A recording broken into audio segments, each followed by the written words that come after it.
하나님께서 우리에게 주시는 말씀입니다. 이 말씀으로 저와 여러분들에게 은혜 주시기를 바랍니다. 창세기 제32장 21절에서 32절까지는 말씀입니다. 기록된 계시의 말씀을 봉독할 때 하나님께서 여러분에게 꼭 필요한 음성을 들려주시기 바랍니다. 그 예물은 그의 앞서 보내고 그는 무리 가운데서 밤을 지내다가 밤에 일어나 두 아내와 두 여종과 11 아들을 인도하여 야복 나루를 건널세 그들을 인도하여 시내를 건너가게 하며 그의 소유도 건너가게 하고 야곱은 홀로 남았더니 어떤 사람이 날이 새도록 야곱과 씨름하다가 자기가 야곱을 이기지 못함을 보고 그가 야곱의 허벅지 관절을 치매 야곱의 허벅지 관절이 그 사람과 씨름할 때에 어긋났더라.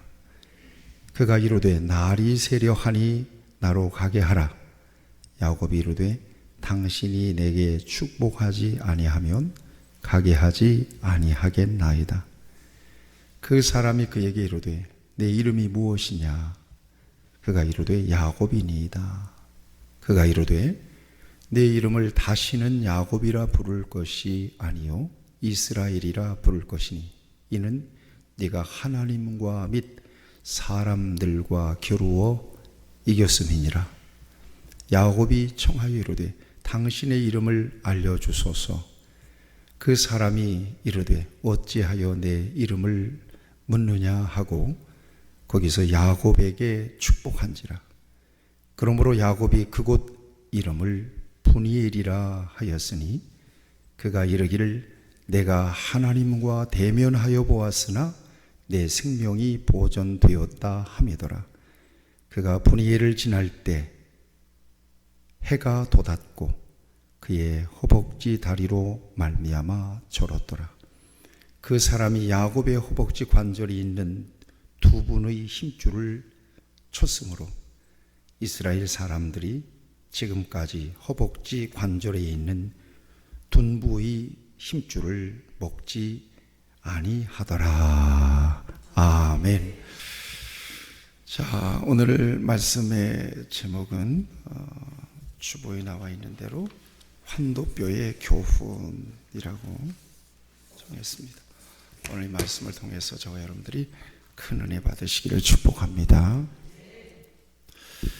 지난주 여러분들이 설교를 좀 기억하실지 모르겠어요. 지난주 설교 여러분들이 어디로 돌아가라? 베델로 돌아가라. 베델은 처음 주님을 만난 자리죠. 은혜의 자리죠. 영적인 고향이죠. 이걸 조금 확대하면 하나님의 나라, 하나님이 계신 하나님의 나라입니다. 자, 말씀을 집중하면서 오늘 여러분들에게 하나의 그 말씀만 떨어져도 그 말씀이 큰 은혜가 될 줄로 믿습니다. 예, 그래서 지난주 설교를 여러분들이 가만히 다시 들어보면 중요하게 여러분들에게 언급했던 내용이 있습니다. 세상에는 몇 종류의 사람이 있다? 두 종류의 사람이 있다. 한 종류의 사람은 자기가 주인인 사람이죠. 자기가 주어인 사람, 주어로 사는 사람. 또 한 사람은 하나님이 주어가 된 사람입니다. 내 인생의 주인 된 사람, 이 사람의 삶의 목적은 이 땅에 있다고 그랬잖아요. 그렇죠? 땅에 있어요. 이 세상에서의 소위 번영이 그 인생의 성공이라고 생각하는 사람입니다. 그리고 이 세상 일생 한 번 가잖아요. 일생 그 이상의 인생은 못 보는 사람이거든요. 하나님이 주어로 살아가는 사람은 어떤 사람이라고 그랬죠? 하나님이 주어로 살아가는 사람은 어디가 주인이에요? 어디가 목적이에요? 하늘이 목적이에요. 영적인 가치가 진정한 그 사람에게 있어서의 그 복이라고 여기는 사람입니다. 여러분들이 그렇죠? 아멘. 예수님을 믿는다는 것은 뭐예요? 예수님이 내 안에 나의 주, 나의 하나님이십니다 라고 고백하는 삶을 살아가는 사람들입니다. 그러니까 사도 바울이 그런 고백을 하잖아요. 내가 그리스도와 함께 십자가에 못 박혔나니 그런즉 이제는 누가 산 것이 아니요 내가 사는 것이 아니다. 자기 부정이죠. 내 안에 누가 살아요? 대신에 그리스도께서 사신 것이다 그랬잖아요. 그럼으로써 이제 주인이 바뀐 거예요. 로드십 체인지가 된 거예요. 그러므로 목적도 바뀌었죠. 이전에 사도 바울은 어떻게 살았어요? 이 세상에서 최고로 좀 살아보고자 하는 그런 야망이 있었던 사람이에요. 그런데 내 안에 그리스도께서 사신 것이라 이제 내가 육체 가운데 사는 것은 이제 그리스도를 주로 모시고 주인으로 모시고 이제는 내가 어떻게 살아야 되는 거야? 이제 내가 육체 가운데 사는 것은 나를 사랑하사 자기 몸을 버리신 하나님의 아들을 믿는 믿음 안에서 사는 거라는 거예요. 하나님께 영광이 되도록 하나님께 기쁨이 되도록 부활과 영생을 바라보며 복음 안에서 사는 것이 그의 삶이었다 고백합니다. 그러니까 이것은 굉장히 중요한 인생관, 중요한 가치관을 결정하는 기준입니다. 내가 주인이냐, 내 인생의 주인이 하나님이시냐. 이것은 내가 이 세상에서 삶을 마치고 끝나는 거냐, 아니면 내 인생이 영원으로 이어지는 거냐. 그러므로 이 세상은 잠시 머물다가 가는 곳이냐, 아니면 영원히 살 곳이냐 라고 하는 것을 결정하는 굉장히 중요한 기준이 된다는 차원에서 너무나 중요합니다. 이 부분을 오늘 환도뼈의 교훈이라고 하는 제목을 함께 말씀을 나눌 때 앞부분에다가 서론으로 다시 붙여놓습니다. 왜냐하면 굉장히 중요하기 때문에 그렇습니다. 예수님 안에서 거듭난 저와 여러분들은 이미 주권이 누구에게 넘어갔어요? 하나님께 넘어갔어요. 넘어가 있는 사람들입니다. 저와 여러분들은. 그렇기 때문에 이 세상에서 살면서 하늘의 영광을 바라보고 살아가는 사람들이에요. 이게 소망이에요. 이 세상에서 내 영혼이 하늘의 영광 누리도다 이거예요. 정확하게 찬양으로 표현하면 그렇다 이 말입니다. 그런 차원에서 하나님의 주권을 인정하는 것은 너무나 중요해요. 그리스도인들이 같이 고백합시다. 하나님이 내 인생에 모든 것을 책임지시는 주인이십니다. 왕이십니다. 이것에 대한 도전을 끊임없이 해요. 왜 그런 줄 아세요? 우리가 이 세상에 살면서 때때로 하나님을 주인의 자리에서 밀어내는 경우들이 꽤 많기 때문에 그렇습니다. 조건만 맞으면 그래요. 조건만 되면 우리는 하나님을 내 인생의 보좌에서 자꾸 밀어내요. 그 대신에 누가 거기를 앉으려고 그래요? 자기 자신이 앉든지 아니면 세상의 그 어떤 것을 앉히든지 하나님 대신. 이거 하나님이 굉장히 경계하기 때문에 우리에게 끊임없이 질문하는 거예요. 누가 주인이지? 여러분 대답하셔야 돼요. 누가 네 왕이니? 누가 네 인생을 시작했고 누가 네 인생을 끝낼 것 같으니? 이것에 대한 끊임없는 도전을 하나님께서 하세요. 저와 여러분들은 믿음으로 하나님의 주권을 확실하게 인정하고 살아가요. 그러면 주권 이양이 완전히 됐느냐? 생활을 우리가 살면서 보면 그렇지 않은 것 같아요. 여러분들 그거 인정하시죠? 내가 믿음으로 하나님이 주인 되신 것을 확실하게 받아들이고 또 입술로 고백도 하고 살아가지만 실제로 생활 속으로 들어가 보면 하나님이 주인이 아닌 거예요. 내가 내 인생의 주인이 되거나 아니면 내가 정말 가치 있게 여기고 내가 정말 소중하게 여기는 그 어떤 것들이 하나님의 자리에 올라와 있는 거예요. 나도 모르는 순간에. 그래서 이것은 끊임없이 확인해야 될 일이에요. 매 순간순간마다 같이 고백합시다. 하나님이 주인입니다. 하나님을 기쁘시게 하는 것이 내 인생의 목적입니다. 내가 사는 이유입니다. 이걸 끊임없이 고백하라는 거예요. 끊임없이 고백하라는 거예요. 뭐가 없으면, 믿음이 없으면, 또 믿음이 약해지거나 믿음이 떨어지면 슬그머니 내 인생의 보좌에서 하나님을 밀어내는 거예요. 그 다음에 내가 슬그머니 올라와 그 자리에 앉는 거예요. 그러면 문제가 심각해져요. 나는 세속적인 크리스찬이 되는 거예요. 세속적인 그리스도인이 되어버리고 마는 거예요. 믿음과 고백은 있는데 삶은 자기가 주인 행세를 하며 사는 거죠. 그래서 끊임없이 기도하면 하나님께서 그 도전을 주세요. 말씀을, 성경을 펴면 하나님께서 끊임없이 그 도전을 주시는 거예요. 그러니까 기도와 말씀이 맞물려 있지 않으면 우리는 나도 모르는 순간이에요. 어느 순간이에요. 옛날에 여러분, 지금에야 노트 너무나 좋잖아요. 근데 우리 초등학교 다닐 때는 노트가 그냥 연습장 같이 이렇게 릴로 이렇게 돼 있어 가지고 그 지금 종이 질이 얼마나 좋아졌어요. 근데 그때는 무슨 종입니까 그게? 거기다가 나무잣대로 줄 그어서 썼단 말이에요. 여러분 다 기억하시죠? 어른들은요.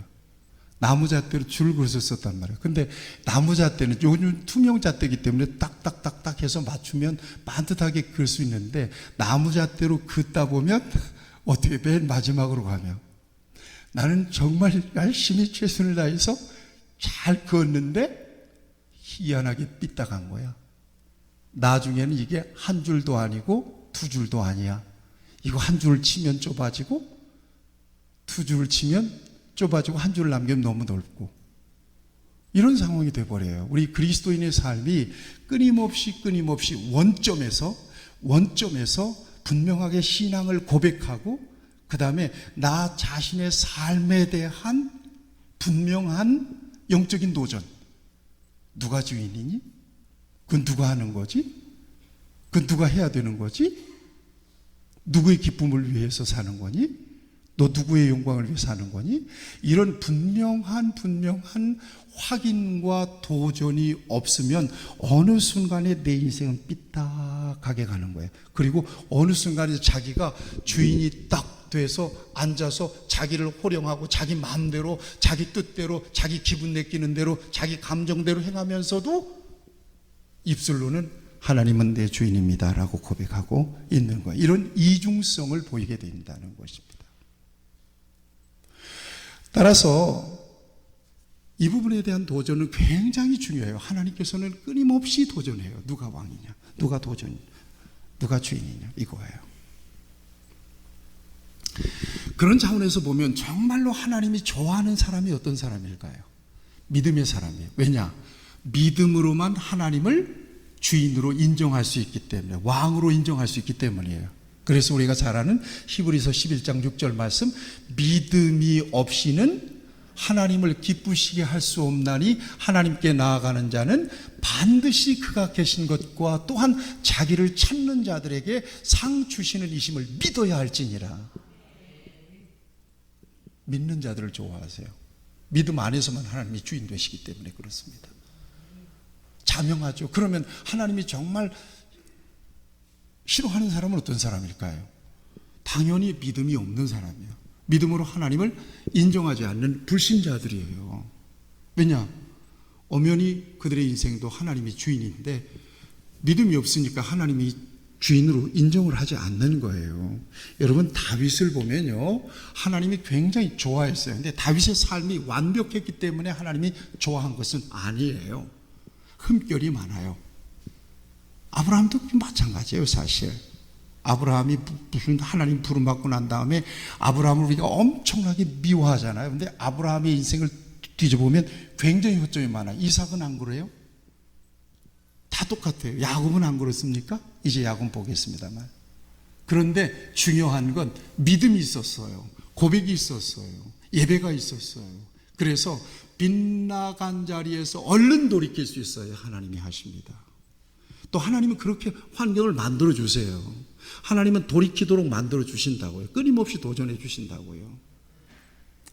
특별히 다윗 같은 경우는 그래요. 내가 이새의 아들 다윗을 만나니까 그 사람은 내 마음에 합했다 그랬거든요. 사도행전의 4장에 보면, 13장에 22절에 보면.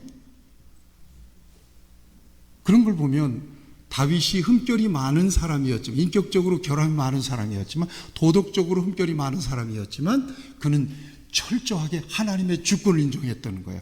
하나님이 하십니다. 하나님이 살리면 살고 하나님이 죽이면 죽습니다. 그래요.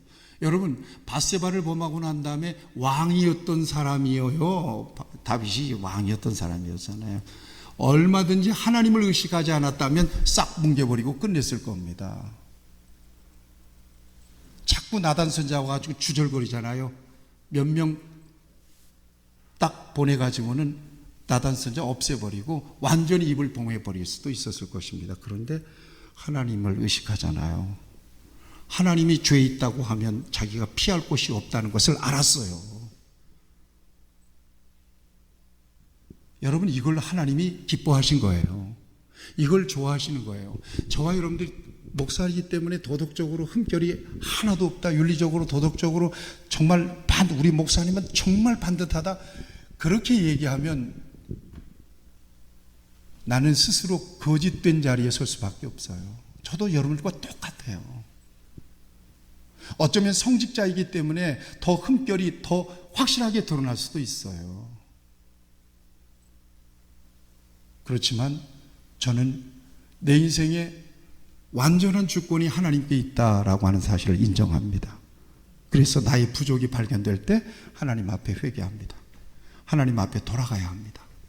그래야 나의 믿음, 나의 사역, 나의 사명을 지켜낼 수 있다고 분명하게 믿는 거예요. 여러분들도 마찬가지죠.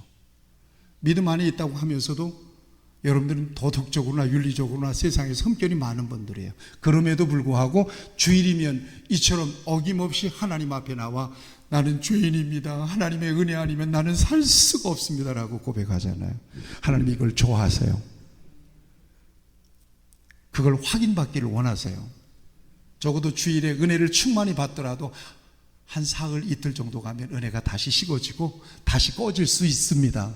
그렇지만 다시 거룩한, 여러분, 이 같은 삶을 반복하는 것이 그리스도인의 삶이요, 이걸 성화라고 얘기하는 거예요. 여러분, 언제나 여러분들의 고백, 여러분들의 믿음 때문에 하나님이 기뻐하시는 인생을 사시기를 축복합니다. 하나님께서 하나님의 주권을 저와 여러분들에게 이양하신 일이 없다, 넘겨주신 일이 없다, 이것은 제가 입버릇처럼 말씀드리는 거예요. 하나님은 당신의 주권을 포기하신 일도 없고요, 우리에게 넘겨주신 일이 없어서요. 그런데 불행하게도 우리가 살면서 하나님의 주권을 침해할 때가 굉장히 많은 거예요. 슬그머니 우리의 인생에서 하나님을 슬슬 밀어낼 때가 너무 많은 거예요. 우리가 정말 세상에서 좋아하는 것이 뭡니까? 우리끼리니까 얘기해 봅시다. 어떤 거예요? 육신의 정욕, 안목의 이생의 자랑, 이걸 얘기하면 돈, 명예, 권세, 인기 뭐 이런 거잖아요. 눈에 보이는 것들이잖아요. 이스라엘 백성들이 광야에서 하나님께 도전했던 것들이 주로 어떤 거예요? 아이고, 배부르게 좀 먹게 주세요. 나 힘이 다 빠져 죽기, 목마르니까 물 좀 주세요. 이런 것들이었잖아요. 이런 것들이요. 이런 것들이 완전하게 채워지면 정말 나는 하나님 없이도 살 수 없는 존재가 될까요? 절대 그럴 수 없거든요. 그런데 이것들에 대해서 주로 목이 말라요. 영적인 목마름이 있다면 얼마나 좋겠어요. 하나님, 내 영은 왜 그렇게 메말라 있습니까? 내 영은 심정은 왜 그렇게 컬컬합니까? 답은 자명히 자기도 알고 있거든요. 말씀으로 들어가고 하나님 앞에 정기적으로 시간을 내서 큐티하고 또한 기도해야 되는 줄을 알고 있는데도 이 같은 영적인 목마름은 그냥 목마른 대로 그렇게 그냥 견디고 개기고 살아가는 사람들이 바로 저와 여러분들일 가능성이 많아요. 그런데 세상 것이 부족해지면, 세상 것이 목이 마르면 이것에 대해서는 굉장히 불편함을 느끼고 이것이 조금 더 힘들어지면 하나님께 원망도 하고 그래요. 이게 바로 저와 여러분들이에요. 그래서 하나님은 이것을 매우 경계하세요. 여러분, 대부분 인생의 광야를 걷게 되는 경우는 대부분 그래요. 인생의 광야를 걷게 하시는 경우는 내가 네 인생의 주인의 자리를 좀 찾겠다라고 하는 하나님의 목적이 있을 가능성이 굉장히 많아요. 내가 네 인생의 주인 자리로 다시 복귀해야 되겠다. 이런 경우 인생의 광야를 걷는 경우들이 꽤 많습니다. 여러분, 왜 하나님께서 에덴 동산에 선악을 알게 하는 나무를 두셨을까요? 여러분, 이거 제가 설교를 통해서 분명히 말씀드렸죠? 누가 왕인 거예요? 내가 왕이다. 너 내 모든 능력을 위임해서 네가 이 세상에 대한 주권을 행사할 수 있도록 내가 위임해 주었지만, 그렇지만 나는 너를 만든 너의 주인이다. 이것만은 건들지 마라. 이것만은 넘보지 마라. 그래서 하나님께서 선악과를 에덴 동산 중앙에다가 만들어 놓으신 것입니다. 그것을 바라보면서 하나님이 내 인생의 주인이다. 하나님이 모든 만물의 주인이다. 하나님이 만드셨다. 하나님의 것이다. 이걸 인정하면서 살라는 거예요. 여기에 전혀 불편함이 없어요. 저와 여러분들이. 다른 거 다 허용했잖아요. 그 자체로 행복한 거예요. 그런데 틈만 나면 그 선악과를 자꾸 넘보거든요. 이걸 마귀가 너무나 잘 알아요. 그래서 먹어라 먹는 날에는 너도 하나님처럼 눈이 밝아서 하나님처럼 될 것이다 라고 자꾸 꼬드겨요. 그래서 우리가 휘가닥 넘어가거든요. 선악과를 따먹고 하나님의 주권을 침해해버리고 마는 거예요. 여러분, 제가 십계명을 보면서 십계명이 두 부분으로 나와 있잖아요. 첫 번째 1계명에서 4계명까지는 하나님을 사랑하라는 거예요. 5계명에서 10계명까지는 사람을 사랑하라는 거예요. 근데 하나님을 사랑하라는 계명을 자세히 한번 보세요. 제1계명이 어떤 거예요? 나 외에 다른 신을 섬기지 마라, 이 말이거든요. 이게 10계명의 전제예요. 그 다음에 구체적인 실천 방안은 2계명, 3계명, 4계명에 주세요. 2계명, 3계명, 4계명은 선언적인 1계명에 붙어있는 실천 방안이에요. 2계명이 어떤 거예요? 너를 위하여 우상을 만들지 마라. 그렇죠? 그 다음에 3계명은 어떤 거예요? 여호와의 이름을 망령되게 일컫지 말아라. 4계명은요? 안식일을 기록하여 거룩하게 지켜라. 이것은 2계명, 3계명, 4계명은 1계명에 따라가는 실천사항이란 말이에요. 가장 중요한 것은 나 외에 다른 신을 섬기지 마라, 이거야. 내가 주인이고 내가 왕이다. 나만 섬겨라. 나의 기쁨을 구하라는 거예요. 자, 이 실천 1계명에 따라가는 실천 계명 하나, 둘, 3계명 가운데서 가장 중요한 계명은 어떤 계명일까요? 어떤 계명이라고 생각하시나요? 제가 말씀드렸죠. 설명이 길게 붙어있는 계명이에요. 다시 얘기하면 단답형으로 끝내기에는 이게 너무 중요하다 그래서 하나님이 설명을 길게 붙여놨어요. 그렇잖아요. 중요한 얘기할 때 단답형으로 얘기하지 않고 거기에다가 설명을 계속 붙여주잖아요. 그렇죠? 이게 어떤 계명이에요? 우상을 만들지 말라는 거예요. 우상을 만들지 마라. 우상을 만들면 몇 대까지 망한대요? 3, 4대까지 망할 거다. 하나님을 섬기면 1000대까지 복을 주실 거다. 길게 설명을 붙여놨어요. 우상을 만들지 말라는 것은 뭐예요? 내 대신 다른 것들을 나처럼 섬기지 말라는 거예요. 하나님처럼. 그 다음에 또 길게 설명을 붙여놓은 게 어떤 거예요? 안식일을 기억하여 거룩하게 지키라는 거예요. 거룩한 주일, 예배, 하나님을 위한 날 범하지 마라, 이 말이에요. 그럼 설명을 붙여놨어요. 어떻게 붙여놨어요? 여기 보니까 어떻게 붙여놨죠? 설명을? 예, 한번 10계명에 쭉 보세요. 안식일을 기억하여 거룩하게 지키라. 엿새 동안은 힘써 모든 일, 이게 설명이에요. 엿새 동안은 힘써 모든 일을 행할 것이나 제7일은 너의 하나님 여호와의 안식일인즉 너나 내 아들이나 내 딸이나 남종이나 여종이나 내 유축이나 내 문 안에 있는 객이라도 아무 일도 하지 마라. 이는 엿새 동안 나 여호와 하늘과 땅과 바다와 그 가운데 모든 것을 만들고 제7일에 쉬었습니다. 그러므로 나 여호와가 안식일을 복되게 하여 그날을 거룩게 하여 장황하게 설명을 붙여놔 버렸어요. 이게 얼마나 중요한지 이걸 범하지 말라는 거예요. 적어도 하나님의 주권을 인정하는 사람이라면 다른 것을 하나님의 자리에 대체해도 안 되고 하나님을 섬기는 날을 범해서도 안 된다는 거예요. 뭘 얘기하고 싶은 거예요, 하나님이? 뭘 의도하는 걸까요? 내가 왕이지, 내가 주인이야. 이거 놓치지 않아요. 여러분, 저와 여러분들이 예수님 안에서 신앙생활 하면서 이것이 가물가물해지면, 이것이 가물가물해졌다면 이건 곧바로 위기구나라고 생각하면 될 겁니다. 아, 이거 위기다. 하나님이 빼앗긴 하나님의 자리를 그렇게 뺏긴 채로 끝까지 허용하지는 않으실진데 하나님이 이렇게 뺏긴 내 자리를 다시 탈환해야 되겠다라고 다시 내 인생으로 다가오는 그 순간은 내 인생이 광야를 도는 순간일 가능성이 많습니다. 메마른 광야를 통해서 광야를 돌게 하셔서 하나님은 다시 하나님의 자리로 복귀하고 싶은 하나님의 자리로 다시 복귀하시는 거예요. 그제서야 비로소 광야를 돌면서 슬그머니 내려와요. 울면서 이게 내 자리가 아니었군요. 하나님 다시 올라오세요. 죄송해요. 이런단 말이에요. 그러면서 광야에서 보좌에서 내려와요. 자기가 하나님만 올라가세요. 나는 하나님 아니면 안 돼요. 이렇게 되는 거예요. 자, 야곱의 환도뼈를 얘기하면서 왜 이렇게 장황한 서론을 말씀드리는가 하면 여러분 오늘 설교의 요지를 아시겠어요?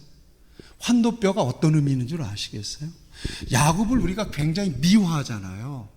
근데 야곱은요, 야비한 사람이에요. 오늘날로 말하면 야곱 같은 사람 친구로 만나면 망하기 딱 좋아요. 다 뺏겨요. 입속을 채리는 사람이에요. 야비 아주 권모술수 아주 눈치 싹싹 빠른 사람입니다. 이 사람이. 이런 사람 곁에 있는 사람은 오늘날 전식 분석학자나 상담사들은 이런 사람은 피하세요라고 1순위의 야곱이 있을 가능성이 많아요. 그렇게 일생을 살았어요. 속고 자기가 속이니까 속임을 또 당하잖아요. 그런데 이렇게 그럼에도 불구하고 그가 복을 많이 받았잖아요. 이렇게 얘기할 수 있죠. 근데 그가 잘나서 복 받은 거 아닌 걸 아시죠? 그랬음에도 불구하고 하나님의 언약 때문에 그에게 복을 주신 것 뿐이에요. 그가 잘나서 복 받은 거 아니에요. 여러분 착각하지 마세요. 예수님 안에서 저와 여러분들이 복을 받은 것은 그렇지, 내가 이렇게 이 정도 하니까, 이 정도 희생하고 헌신하니까 하나님 내게 복을 주셨겠지라고 생각하면 정말 방향이 달라진 거예요. 같이 하시죠. 은혜로, 언약 때문에, 예수님 안에서 언약 때문에 은혜로 복을 주신 거예요. 야곱이 받은 복은 그거예요. 그런데 여러분 이걸 아셔야 돼요. 자, 어린 시절에 고향을 떠났습니다. 그리고 저 800km나 되는 외삼촌 라반의 집까지 갔단 말이에요. 가던 도중에 무슨 환상을 봤죠? 사닥다리 환상을 봤죠. 거기가 어디죠? 베델이라고 하는 곳에서 사닥다리 환상을 봤어요. 선사들이 오르락내리락 가지고 하나님을 경험하는 거예요. 그게 이전에는 경험하지 못했던 하나님을 직접 꿈속에서 만났다. 여러분 베델 설교를 2번씩이나 했잖아요. 여러분들에게. 그리고 거기에서 중요한 것은 하나님이 일방적으로 야곱에게 복을 선언하세요. 그리고 그 복이 다 너에게 부어질 때까지 내가 너와 함께 할 것이다. 그 다음에 네가 다시 여기 돌아올 때까지 너를 떠나지 않겠다. 이게 핵골자예요. 그런데 여러분 그 사건이 있은 뒤에 20년이 흘렀습니다. 라반의 집에서 20년이 흘렀어요. 여러분 성경을 자세히 보세요. 20년이 흐르는 동안에 부인 4명을 얻었고 자식 12명을 얻었고 딸 하나를 얻었고 재산이 그렇게 늘어나고 종들이 그렇게 많아졌죠. 하나님을 얼마나 찾던가요? 성경을 잘 보세요. 까마득히 하나님을 잃어버려요. 그 다음에 어떻게 하면 자기가 부자가 될 것인가에 골몰합니다. 온갖 꾀를 다 부려서 라반의 재산을 다 전부 다 끌어모으는 거예요. 하나님을 잃어버린다니까요. 하나님을 잃어버려요. 하나님을 안 찾아요. 우리가 지금 창세기 묵상하고 있으면 아시잖아요. 그런데 언제 하나님을 찾던가요? 곤란하니까. 언제 찾느냐고 하면요, 라반이 뒤쫓아올 때예요. 라반이 뒤쫓아올 때. 라반이 자기 가족들 재산들 야곱이 다 가지고 도망갈 때 야곱이 뒤쫓아오잖아요. 이걸 알고 아버지 아브라함의 하나님을 찾는 거예요. 또 언제 찾던가요? 400인을 거느리고 에서가 자기를 맞으려고 온다고 하는 소식을 듣고 하나님을 찾습니다. 참 묘하죠. 어쩌면 저와 여러분들의 모습을 보는 것과 같아요. 저와 여러분들이 어쩔 수 없어요. 박 목사도 예외가 아니에요. 편안하게 살만하다 싶으면요, 기도 게을러져요. 하나님을 절실하게 안 찾아요. 그런데 좀 인생의 브레이크가 딱 걸리고 딱 빨간불이 켜지면 어떡해요 그런단 말이에요. 새벽에 나와서 어떡해요 그런단 말이에요. 그러면서 하나님을 찾는, 어떡하긴 어떡해, 어떡한다고 뾰족한 수가 있습니까? 여러분, 이게 저와 여러분들이에요. 참 그렇죠. 그래서 정말 하나님이 좋아하시는 사람은 언제나 좋을 때든 안 좋을 때든 가난한 마음으로 살아가는 거예요. 심령이 가난해져서 아이고 나는 하나님의 은혜 아니면 꽝입니다. 인생. 내가 지금 무슨 어느 정도 성과를 만들었는데 이거 하나님이 한번 풀어내면 이거 다 먼지처럼 날아갈 건데요. 하나님, 이거 하나님께서 내 인생을 여기까지 인도하셨는데 내 인생에 조금 쓸만한 것이 있다면 하나님의 영광을 위해서 써주세요. 제가 지금 하나님 앞에 기도하는 것은 뭔가 하면 아직은 건강하게 하나님 보존해 주시고 아직은 사역하게 하시잖아요. 그럼 하나님께서 기회를 주신다고 저는 생각합니다. 그래서 하나님께 얘기해요. 하나님, 나 딱 한 번만 기회를 주시면 그 한 번 기회를 잘 살려보겠습니다 라고 기도해요. 뭐 2번도 없어요. 딱 한 번만 주세요. 그리고 한 번 기회를 딱 살리고 그러다 보면 제가 은퇴하겠죠. 그럼 영광스럽게 여러분들이 하나님의 교회를 섬기면 되는 거예요.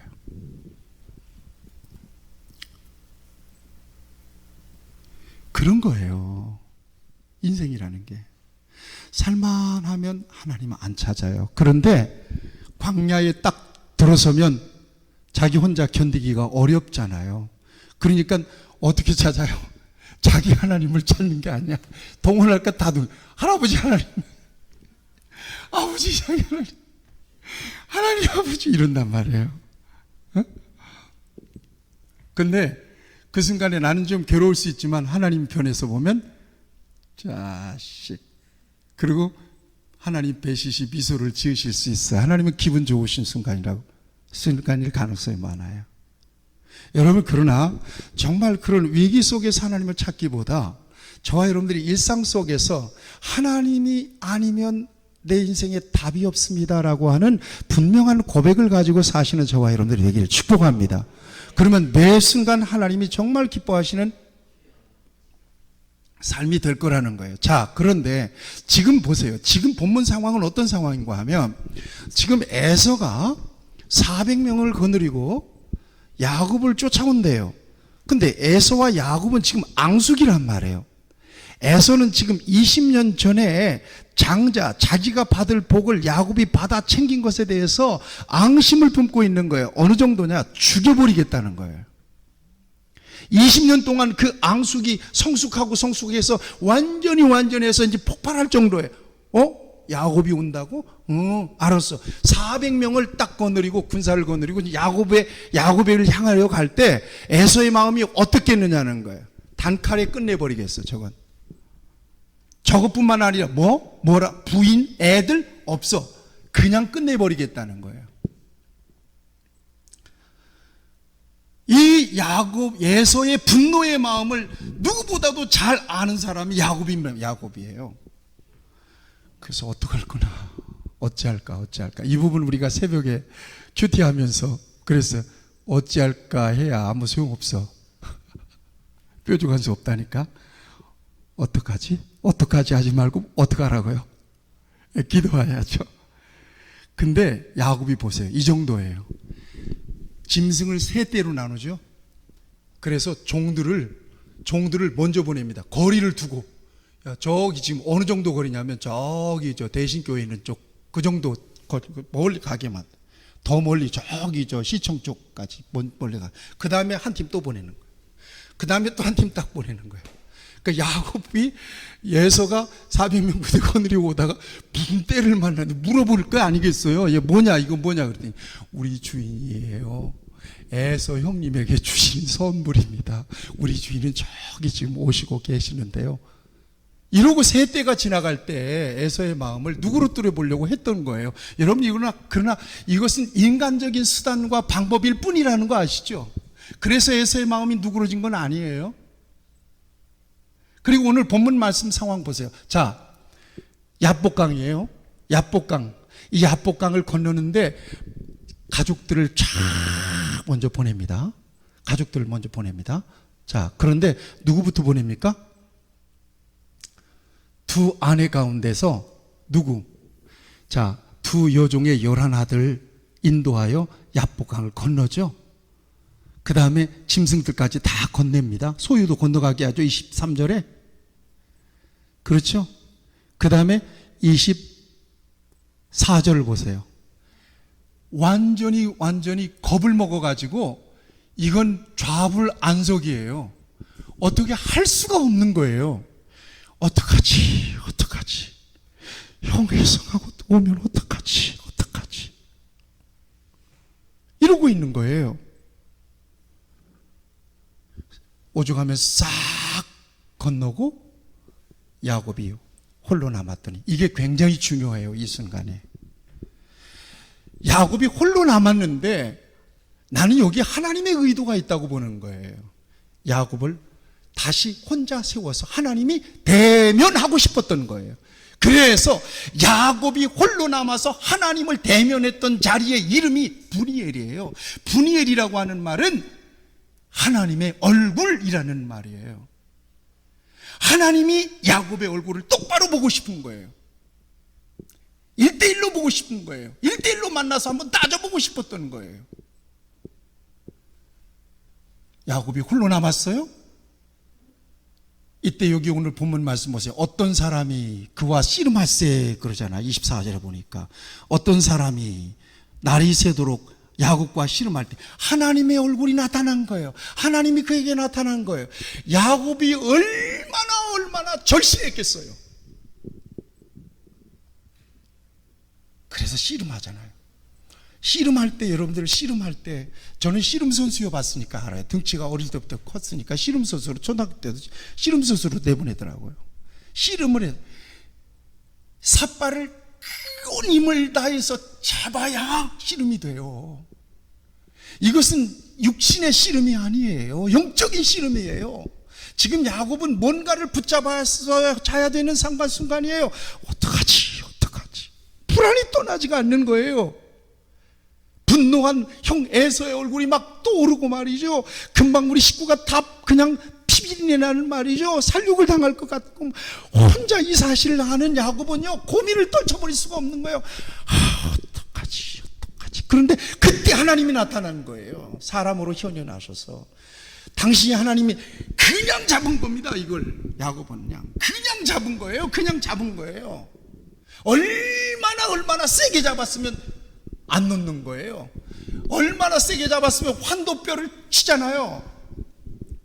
그런데도 안 놓는 거예요. 내게 축복하지 않으면 안 놓기. 그 정도로 절실했단 얘기예요.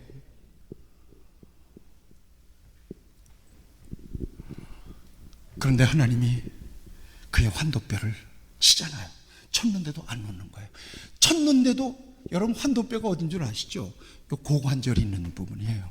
어른들이 주로 고관절 혀가 부러지면 못 일어나고 돌아가시는 경우가 많잖아요. 이거 우리가 고관절이 이게 위골이 되면 꺾어지면요 못 일어납니다. 힘을 전혀 쓸 수가 없는 거예요. 가장 그가 의지했던 힘을 썼던 그 부분을 딱 쳐서 딱 부러뜨려 버리고 만 거예요. 그러니까 여러분 그 순간 얼마나 고통스러웠겠어요. 근데 고통스러운 것도 모르겠어. 그런데 딱 쳐서 딱 해서 힘이 쭉 빠지는데 힘이 쭉 빠지고 식은땀이 쫙 하는데 그래도 안 웃는 거야. 그 정도로 절실했던 거예요. 당신이 마저 나를 놓으면 나 당신 놓치면 끝입니다라고 하는 순간이에요. 이 정도 씨름이에요. 그런데 여기에서 하나님께서 네 이름이 뭐냐라고 물어봐요. 축복 달라니까 네 이름이 뭐냐 그러네요. 내 이름은 야곱입니다. 이제부터는 네가 야곱이라고 부르지 말고 네 이름을 이스라엘이라 불러라. 이스라엘이라 불러. 이름 바꿔주세요. 근데 이름 바꿔주신데 이스라엘이라고 하는 뜻이 뭔 줄 아세요? 하나님과 겨루어 이겼다는 뜻이에요. 여러분이 굉장한 역설이 있잖아요. 여기에 지금 야곱은요 환도뼈가 부러져 힘이 다 빠져 있어요. 지금요 죽을 만큼 힘이 빠져 있는데 지금 하늘을 붙잡고 있는 거예요. 근데 하나님이 이스라엘로 바꿔놓으시면서 그의 손을 들어주세요. 네가 이겼다. 네가 하나님과 사람과 겨루어서 이겼다. 윈, 유, 윈 이러는 거예요. 이거 굉장한 역설이잖아요.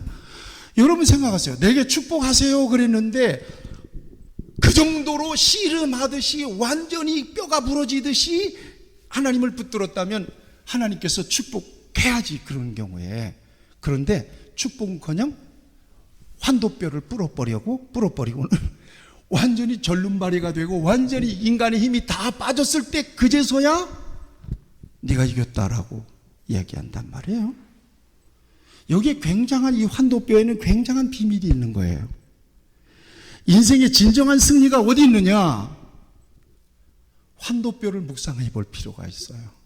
환도뼈를 의지하여 살아가는 사람은 성공했더라도 그것이 진정한 성공이 아니에요.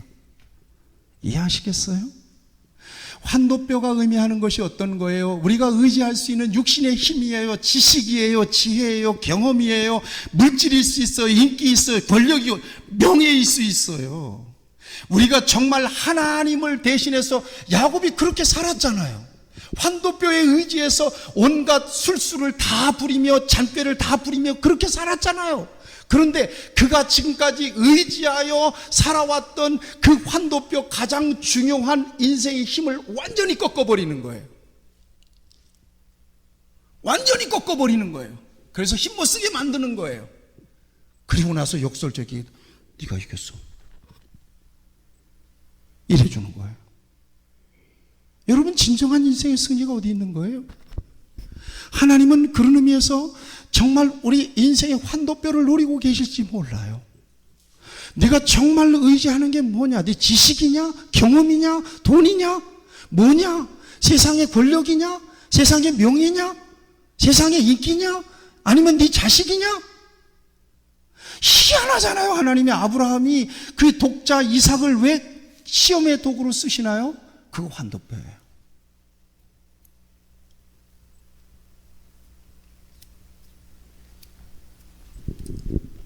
하나님께서는 그 환도뼈를 주목하세요. 저와 여러분들이 예수 그리스도 안에서 내 인생의 환도뼈를 의지해서 사는 것이 아니라 내 안에 주님이 여전히 내 인생의 주권이 주님께 있고 내 인생의 목적이 주님께 있습니다라고 하는 가난한 마음을 가지고 하나님 앞에 바르게 설 때 하나님은 내 인생에 손을 들어주시는 거예요. 네 잘난 맛에 사는 건 줄 아니? 네가 뭐 소위 세상 사람들이 말하는 운때가 좋아서 그렇게 되는 건지 아니? 네 실력으로 능력으로 어림없는 소리 하지 마.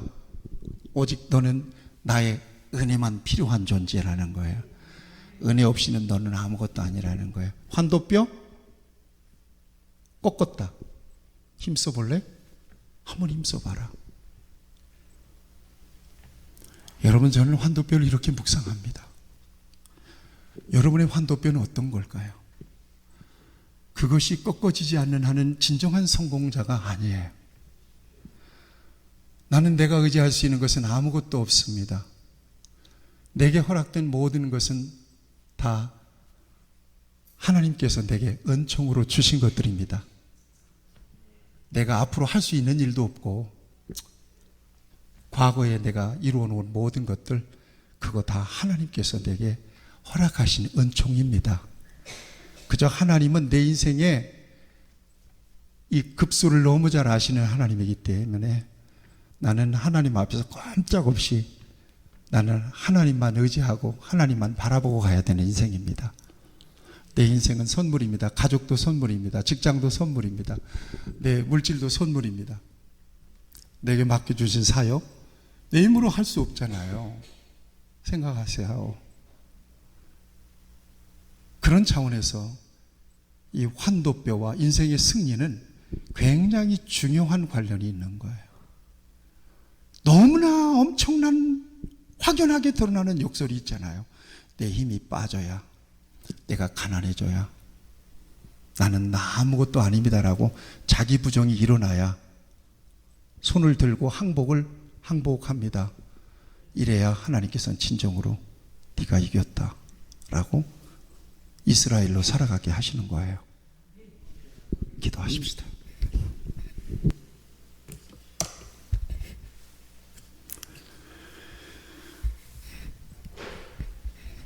하나님, 내 인생의 환도뼈가 무엇인지를 이 말씀을 통해서 다시 한번 점검해 보게 하십니다. 부정합니다. 하나님이 환도뼈를 다루시기 전에